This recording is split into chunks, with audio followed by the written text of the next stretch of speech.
estamos falando então dessa cidade de Davi, né? Que ainda temos ruínas ali, né? É isso, né?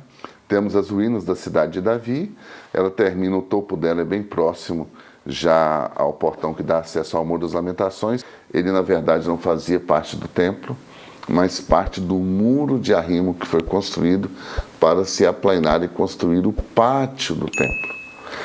Então, só o Muro das Lamentações passou a ser um lugar até sagrado, né, para os judeus hoje, né, na atualidade. Perfeito. Por que Qual que é é a história sagrado? do muro? Porque o muro não era o muro de Jerusalém. Não era. Não. Ele era o muro do templo. Do templo. Era o muro do templo. E como o judeu acredita que o templo construído era a casa de Deus, morada de Deus, então, se é morada de Deus, é o local onde Deus está. O que resta do templo é o que resta da presença de Deus na face da terra. Por isso, o judeu, ele quando vai orar, ele volta andando de costas, de frente para o templo, para não dar as costas para Deus, em sinal de reverência. Há toda uma simbologia.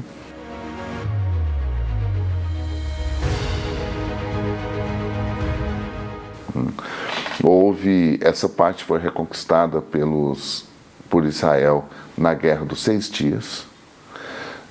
Há uma história trágica porque eles entram pelo portão de Sião, na cidade antiga, estamos falando de 1967. Há uma batalha travada, corner a corner, esquina a esquina, pedra a pedra. Na entrada no portão de Sião é preciso ver todas as marcas de bala de fuzil dessa luta ferrenha de árabes e judeus. Segundo como conta a história, quando eles conseguem chegar lá embaixo, porque o portão de Sião está em cima, quando eles conseguem chegar embaixo e param para adorar, eles são alvejados, a maior parte morre. A segunda leva de soldados, então, consegue subir no monte do templo, controlar toda a situação, e aí que os soldados israelenses, então, vão adorar. É um momento de comoção nacional, lembrando que de frente ao portão de Sião, está ali bem próximo também do que a gente chama Casa de Caifás, a igreja de Galicanto, também está o local conhecido como Cenáculo, que algumas tradições atribuem a ele também a última ceia e a descida do Espírito Santo no dia de Pentecostes, descritos no livro de Atos. Abaixo, o que seria também o túmulo do rei Davi. Existe hoje outras opções, né, para que se apontam como sugestões para o possível local da última ceia e da descida do Espírito Santo, bem como do túmulo do rei Davi.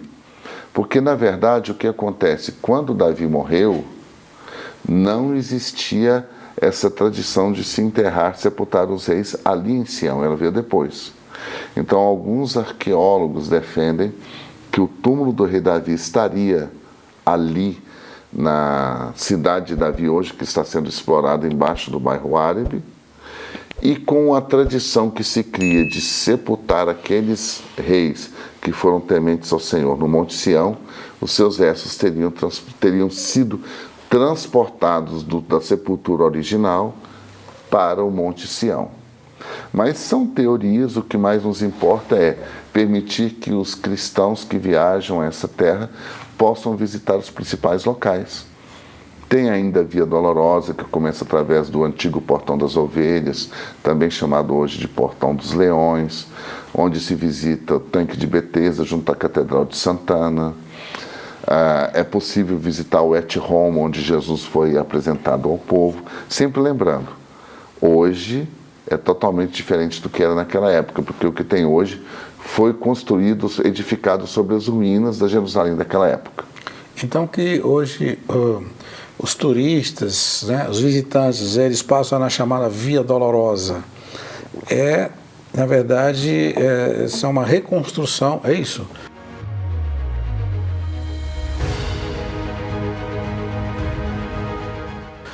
Então, Jesus não passou por aí literalmente? Literalmente não. Né? O piso de Jerusalém seria alguns metros abaixo. Tá.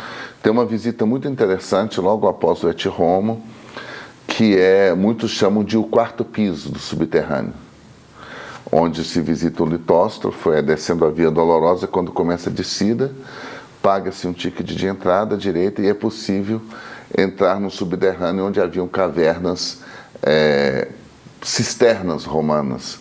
E é possível ter uma noção, porque como existem vários arcos, e os arcos normalmente simbolizavam ou uma porta de entrada de um local muito amplo, ou uma passagem em uma rua que havia uma pequena ponte por cima. Então esses arcos indicam que as pessoas trafegavam ali por baixo muitos séculos atrás. Ok.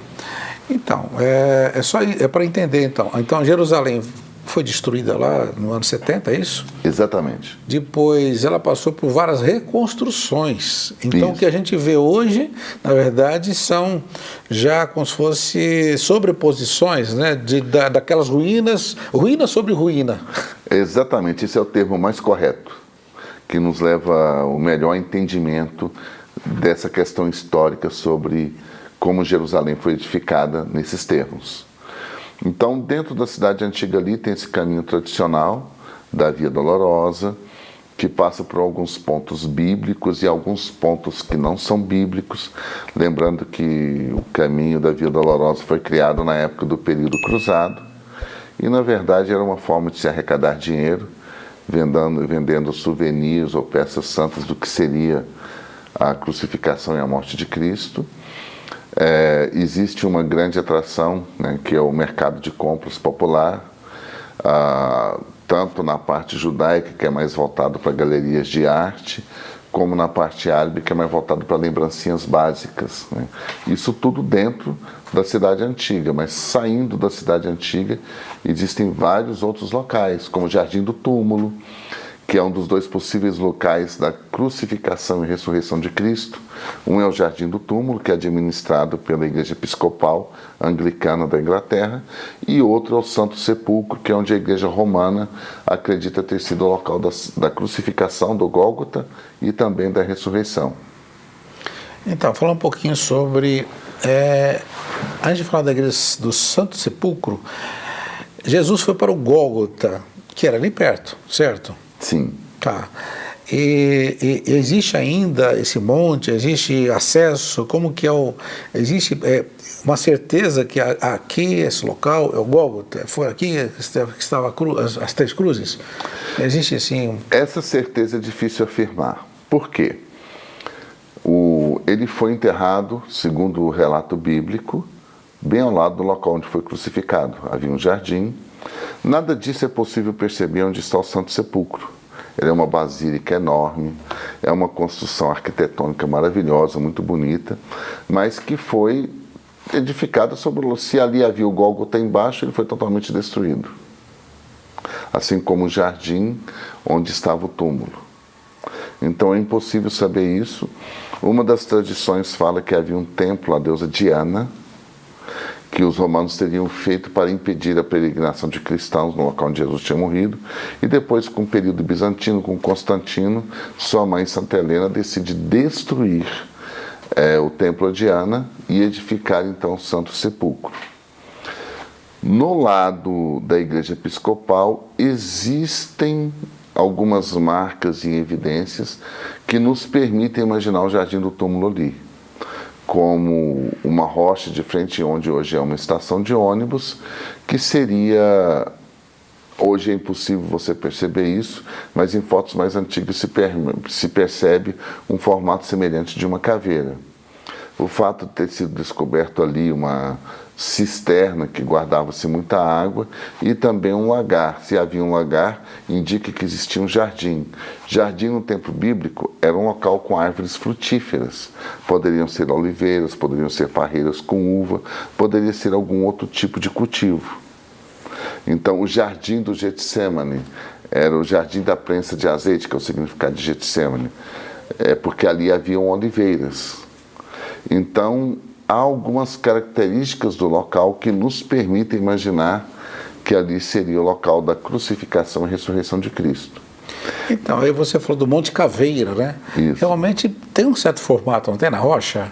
Lembra um Tem, pouquinho? hoje ela está muito deformada, mas em fotos mais antigas é mais possível imaginar aquilo ali como uma caveira. Como uma caveira. Então, ali... E como o túmulo é bem próximo, até, acho que o Jardim do Túmulo está mais próximo do Monte Caveira do que nessa Igreja do Santo Sepulcro. Seriam dois locais diferentes, tá? Porque o que acontece? Se o Monte Caveira, se Jesus foi crucificado e enterrado onde hoje nós acreditamos, onde hoje é o Jardim do Túmulo, então significa que ali era o Monte Caveira. Se Jesus foi crucificado e ressurgiu da morte no local indicado pela Igreja Romana, significa que ali era o Monte Caveira. Que é impossível saber hoje porque tudo foi aplanado para a construção daquela basílica magnífica. Fique conosco e inscreva-se no nosso canal, tá? Compartilhe esse vídeo e que Deus abençoe você.